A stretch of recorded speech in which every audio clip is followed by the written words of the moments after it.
नमस्कार दोस्तों, आज नए वीडियो में फिर से आपका स्वागत है।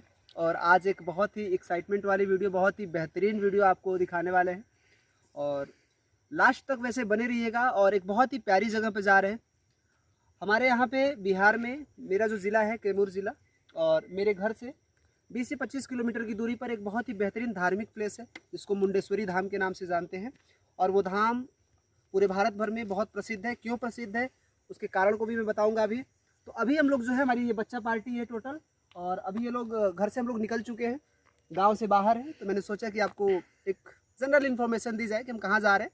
उसके बाद जो भी जानकारी होगी, टोटली जो भी जितनी भी बातें होंगी, जो भी इन्फॉर्मेशन होगा, हम वहीं पर पहुँच करके बताएँगे आपको।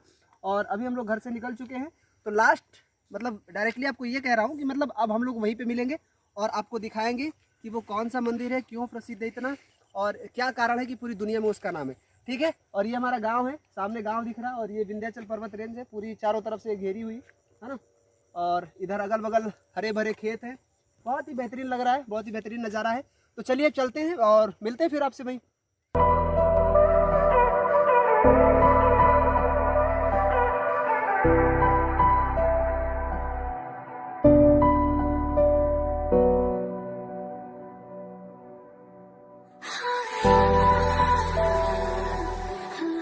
स्थान पर आ चुके हैं जहाँ पर हमें जाना है वैसे, और प्रसाद खरीद लिया है सभी लोगों ने। बच्चे को तो मतलब ऐसा ही है कि बच्चों को प्रसाद कोई खास मायने नहीं रखता। तो जो बड़े बुजुर्ग थे इन लोगों ने प्रसाद ले लिया वैसे।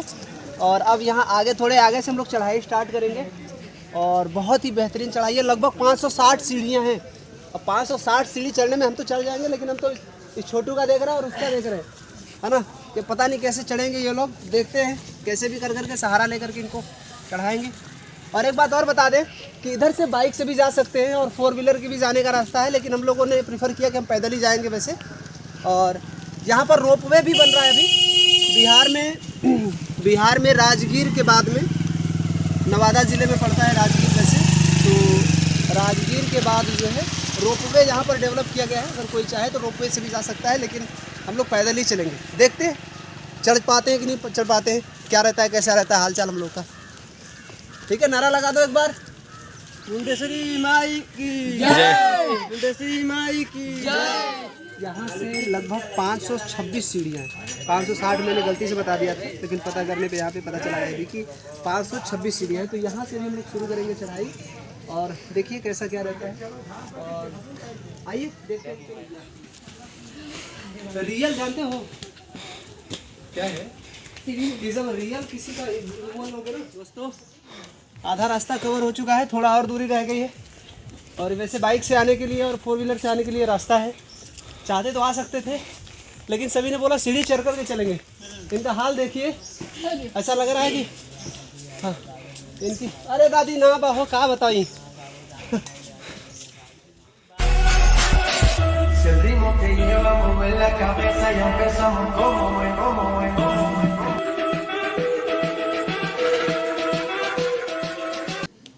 दोस्तों फाइनली हम लोग ऊपर आ चुके हैं, और जो दिखाना चाहते थे आपको वहाँ पर हम फाइनली आ चुके हैं। ये माँ मुंडेश्वरी का टेम्पल है, और इस टेम्पल की खासियत ये है कि आपको बता दूँ, पूरी दुनिया में ये पहला टेम्पल है जो ऑक्टागोनल है, यानी 8 साइड इसके हैं। 8 साइड से, अगर आप ध्यान से समझें देखें अगर इसको, तो इसके 8 साइड से टोटल।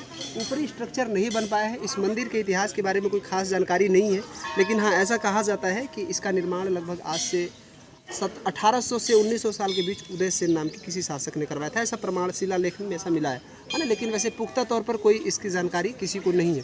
ठीक, इस मंदिर की जो सबसे बड़ी खासियत है वो ये है कि यहाँ पर जो है रक्तहीन बलि दी जाती है, यानी पर बलि भी हो जाती है और कोई जो है पशु भी नहीं मारा जाता। ये पूरी दुनिया में एकमात्र ऐसा टेम्पल है जहाँ पर ये ऐसी चीज़ें होती है। यहाँ पर जो है माँ मुंडेश्वरी का टेम्पल है, और मुंडेश्वरी नाम इसलिए है यहाँ पर क्योंकि 2 राक्षस थे, 2 असुर थे, चंड और मुंड। तो उन लोगों ने धरती के ऊपर इतना ज़्यादा आतंक मचा दिया था कि उनका वध करने के लिए माँ भवानी को यहाँ पर आना पड़ा धरती पर। और चंड का वध करने के बाद मुंड जो है ये पहाड़ी है, कैमूर पहाड़ी है, और पहाड़ी जो है इसको पौरा पहाड़ी भी वैसे कहते हैं, कैमूर पहाड़ी भी कहते हैं। तो यहीं पर वो छुप गया था मुंड नाम का राक्षस, और फिर माँ भवानी ने उसका वध किया यहाँ पर, और उसी के नाम पर ये जो पूरा टेम्पल है इसको मुंडेश्वरी के नाम से जाना जाता है। इस पूरे क्षेत्र को मुंडेश्वरी धाम के नाम से जाना जाता है।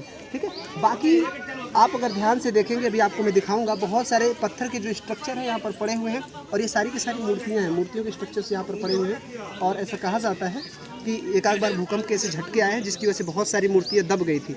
तो 1968 में इसकी खुदाई हुई, और 1959 के आसपास में जो है सो बिहार सरकार ने 97 के आसपास जो मूर्तियाँ हैं उसको पटना म्यूजियम में भिजवा दिया था, और 3 के करीब यहाँ की मूर्तियाँ जो है वो कलकत्ता के संग्रहालय में बहुत सारी जो है यहाँ पर मूर्तियाँ टूटी हुई हैं, जिसको भी आपको मैं थोड़े थोड़े से दिखाऊंगा। अंदर जो मंदिर है, मंदिर के अंदर की भी संरचना को दिखाएंगे, और उसके बाद हम लोग नारियल को फोड़ेंगे, और नारियल को फोड़ने के बाद जो नारियल फोड़ने की जो प्रोसेस होती है वो सारी की सारी प्रोसेस आपको दिखाएंगे। और इसके साथ साथ जो हम लोग यहाँ से रिटर्न होंगे, और रिटर्न होने के बाद जो ऊपर से जो व्यू दिखेगा, जो देखने का जो नेचुरल व्यू है उसको भी दिखाएंगे। उसके साथ साथ मंदिर के अगल बगल की जो चीज़ें हैं उसको भी दिखाएंगे। तो मंदिर का यही छोटा मोटा इतिहास था, लेकिन हाँ, ये 2 मायने में पूरी दुनिया में ये मंदिर प्रसिद्ध है। पहली बात तो ये है कि सबसे पुराने मंदिर में से एक है। दूसरी बात ये है कि दुनिया का एकमात्र पहला ऑक्टोगोनल टेम्पल है।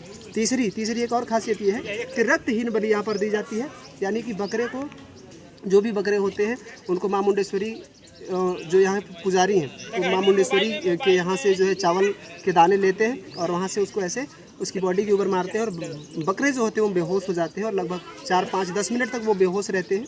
और ऐसा माना जाता है कि वो जब बेहोश हो जाते हैं तो बलि की प्रोसेस जो होती है वो कंप्लीट हो चुकी है लगभग, और उसके बाद फिर से वो चावल के अक्षत को उनके ऊपर मारते हैं तो फिर से बकरा जिंदा हो जाता है। तो ये माना जाता है कि यहाँ पर बलि होती है, लेकिन रक्तहीन बलि, यानी कि उस बलि में किसी बकरे की जान नहीं ली जाती।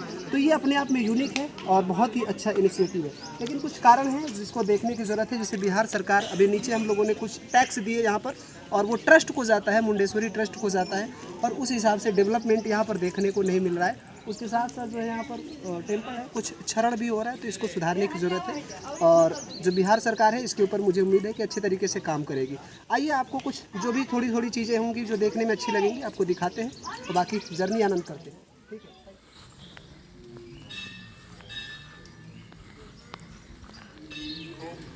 दोस्तों सामने जो है ये टेम्पल है, अपना माँ मुंडेश्वरी का टेम्पल है, और ये बाहर का जो व्यू है आप देख सकते हैं।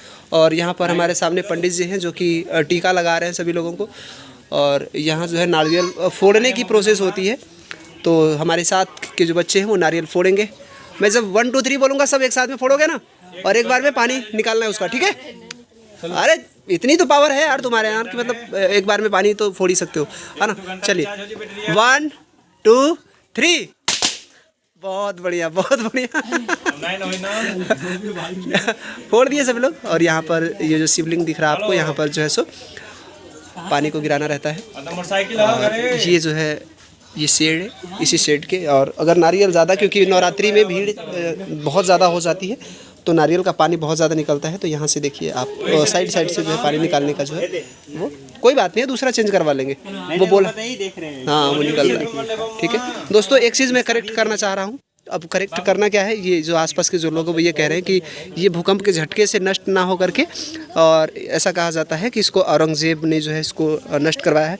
क्योंकि जब अयोध्या वाले टेम्पल और काशी विश्वनाथ टेम्पल को जब वह तहस नहस कर रहा था, तो उस समय के ही उसी टाइम काल में जो है यहाँ मुंडेश्वरी के टेम्पल के ऊपर भी अटैक हुआ था, और बहुत सारी मूर्तियों को खंडित कर दिया गया था। तो उनमें से एक ये भी है, और इसमें सच्चाई कितनी है मुझे तो नहीं पता, लेकिन हाँ एक जो ऐतिहासिक तौर पे हमने पढ़ा था, किताबों में जो पढ़ा है, और जो वेबसाइट्स पे अलग अलग वेबसाइट्स पे मैंने पढ़ा, वो चीज़ अलग है, और ये लोग जो बता रहे हैं वो चीज़ अलग है। तो अब पता नहीं इसमें से कितनी सच्चाई है, कौन सी बात सही है, और उस पर क्योंकि फाइनली हमने रिसर्च उतने स्तर पे तो नहीं की है कि ना ही कभी पता चल पाया है कि हुआ क्या है। लेकिन हाँ यहाँ के आम लोग जो है वो यही बता रहे हैं कि मंदिरों को जो है आसपास के जो स्ट्रक्चर्स हैं उसको जो है सो क्या बोलते हैं कि औरंगज़ेब ने खंडित किया है। ठीक है, तो बस इतना ही था।